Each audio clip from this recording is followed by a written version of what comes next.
سلمان ہے یا آگے دبئی میں جو گلف اسٹیٹ میں پارٹ آؤٹ ہوا ان کو کیسز سے بھی تعلق ہے 18 کیسز جو کراچی اور جی دیکھیں اس کیس میں ڈائریکٹ لنک نہیں ہے، لیکن ایک چیز میں آپ کو بتا سکتا ہوں کہ جو پہلے کیسز ہیں بہت سارے ایسے کیسز ہیں کہ جس میں زیادہ تر ریکی والے لوگ پکڑے گئے.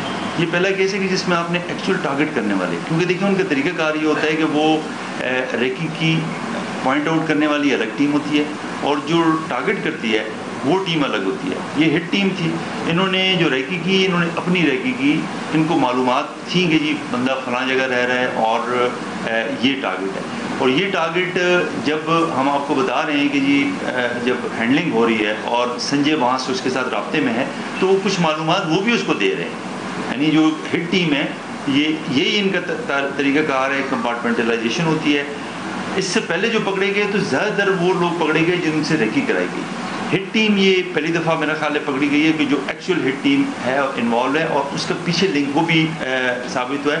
تو اس حوالے سے یہ سگنیفیکنٹ ہے. سلمان کی لانے کے لیے کوشش ہوگی تو پاکستانی سے جی بالکل اس کی دیکھیں کوشش بھی ہوگی. جیسے میں نے آپ کو بتایا کہ جی وہ واردات کے بعد ہی وہاں پہنچا ہے اور اس کے بعد نیپال فرار ہو گیا.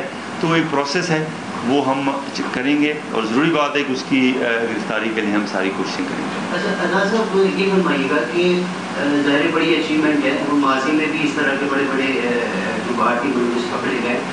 پروسیکیوشن میں اصل میں ایشو آپ کو آتا ہے وہاں آپ نے بڑی کامیابی کی ہے، لیکن کیا آپ اتنے کانفیڈنٹ ہیں کہ عدالت ان کو باعزت نہ بری کر دے؟ کیونکہ ماضی میں دیکھا ہے ہمیں عدالت نے ان کے کرائے کے پیسے بھی دیے ہیں. بھارتی خفیہ ایجنٹ بڑا خطرناک ہے جی، آپ بے گناہ یہ پیسے لیں اور ہم جائیں. تو اصل آپ کو چیلنج میرے خیال سے اس کو ثابت کرنے میں وہ پیش آئے گا. اس کی تیاری ہو نیکسٹ سر شاید اس سے ریلیونٹ نہ ہو، لیکن سی ٹی ڈی پنجاب میں شاید یہی ایشو ہے جس کی وجہ سے وہ فیصلہ موقع پہ ہی اور درمیان میں کر رہے ہیں، جس کی وجہ سے امن و امان بھی کافی پیدا ہوا ہے. ایون کہ ریپ کیس بھی ہوتے ہیں تو وہ شاید اس کو جانے بھی نہیں دیتے اور وہ مقابلے میں تو وہ سوچ بڑی وہاں ایک پازیٹیو اور کامیاب نہیں ہے. تو وہ کچھ تھوڑا سا یہاں دیکھیں میں اس کے اوپر بات نہیں کرنا چاہوں گا، لیکن میں یہ ضرور کہوں گا جو پروسیکیوشن والی آپ نے جو بات کی ہے اس میں ہے یہ کہ یہ ذرا چونکہ ٹرانس نیشنل ٹیررزم ہے. دیکھیں یہ ایکسٹرا ٹیریٹوریل کریں گے، یہ اس کے تانے بانے کچھ یہاں ہیں اور کچھ وہاں ہیں.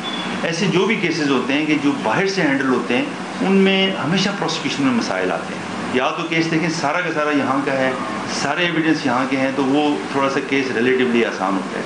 جن میں اگر باہر سے ہینڈلنگ ہوتی ہے تو اس میں بڑا ڈیفیکلٹ کیس ہوتے ہیں، ان کو ثابت کرنا، اس میں ساری چیزوں کو جوڑنا مشکل ہے. تو یہ ساری چیزیں ہمارے سامنے ہیں، لیکن ہم اپنی پوری اچھی ٹیم ہم نے لگائی ہوئی ہے، پوری ہم کوشش کر رہے ہیں. انشاءاللہ ہم اس کی سکسیسفل پروسیکیوشن کریں گے اور ان کو سزا دلوائیں گے. اور ہماری کوشش یہ ہوگی کہ دیکھیں ہم سزا دلا کے ڈیٹرنس قائم کریں انشاءاللہ. آزاد خان صاحب ہمیشہ ہم دیکھتے ہیں additional I G C T D Azad Khan, D I G C T D Ghulam